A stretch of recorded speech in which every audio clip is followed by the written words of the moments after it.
आज दुनिया की सच्चाई बन गई जब दुनिया ने एप्स्टीन फाइल्स के किस्सों को सुना। बस फर्क यह था कि इस एप्स्टीन फाइल्स के गटर में दुनिया के उन बड़ी रईसों का जिक्र था जो खुद को भगवान समझने लगे थे। वो लोग जो 11 से 14 साल की बच्चियों का सौदा कर रहे थे, जो अरबपति थे, राष्ट्रपति थे, किसी देश के राजकुमार थे, महान वैज्ञानिक थे, भारत में पद्म अवार्ड पाए लोग थे। 30 जनवरी 2026 को 35 लाख पन्नों और 18 लाख तस्वीरों का जब ढक्कन खुला तो जो गंदगी निकली उसे देखकर दुनिया ने कहा कि ये नहीं पता था तब तक ही बेहतर था। और जब पता लगा तो लोगों ने इल्जाम लगाना शुरू किया कि हम ये जानते थे कि डोनाल्ड ट्रंप रंगीन मिजाज के थे, पर वो छोटी छोटी बच्चियों के साथ ये सब करेंगे ये सोचा नहीं था। किसी ने कहा कि ट्रंप की बीवी मेलानिया वो भी इसी गंदे नेटवर्क के जरिए मिली थी।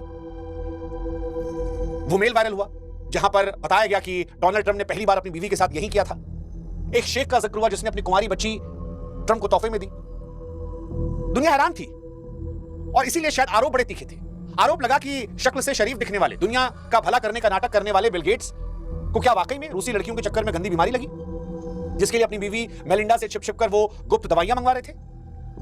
सबसे ज्यादा हैरानी तो स्टीफन हॉकिंग्स को लेकर लगी। वो महान वैज्ञानिक जो शरीर से अपंग है, व्हीलचेयर पर है। लोगों ने कहा कि भाई ये टापू पर क्या कर रहा है, इसकी तस्वीरें क्यों वायरल हो रही है। मीरा नायर, उनकी तस्वीरों को देखकर उनके बेटे जोरान ममदानी को घेरा जाने लगा।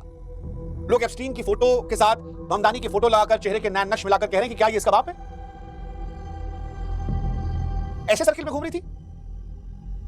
लोगों ने थ्योरीज की पराकाष्ठा पार कर दी। बिल क्लिंटन पर आरोप लगा कि कभी यूएस में कोई गंदगी के साथ खबर जाना क्यों था। एलन मस्क से पूछा गया कि भाई साहब आप भी शरीफ बन रहे थे, टापू पर जंगली पार्टियां कब होंगी इसकी महत्वाकांक्षा पाले बैठे थे। सवाल प्रधानमंत्री मोदी को लेकर भी आए कि वो एप्स्टीन से सलाह ले रहे थे, अंबानी के जरिए अमेरिकी नेताओं से मिलवा रहे थे। बहुत सारी थ्योरीज निकल कर आई, बहुत सारी बातें चली, एक से घिनौने आरोप जो है वो यहां लगे। कुछ आरोप सही, कुछ आरोप पूरी तरह गलत, कुछ आरोप कुछ भी लगा दो, लेकिन कुल मिलाकर एप्स्टीन फाइल वो सच रहा जिसे रईसों ने दफन कर दिया। तो हमें लगा कि सच और झूठ का पर्दाफाश करते हैं और आपको एक एक फाइल का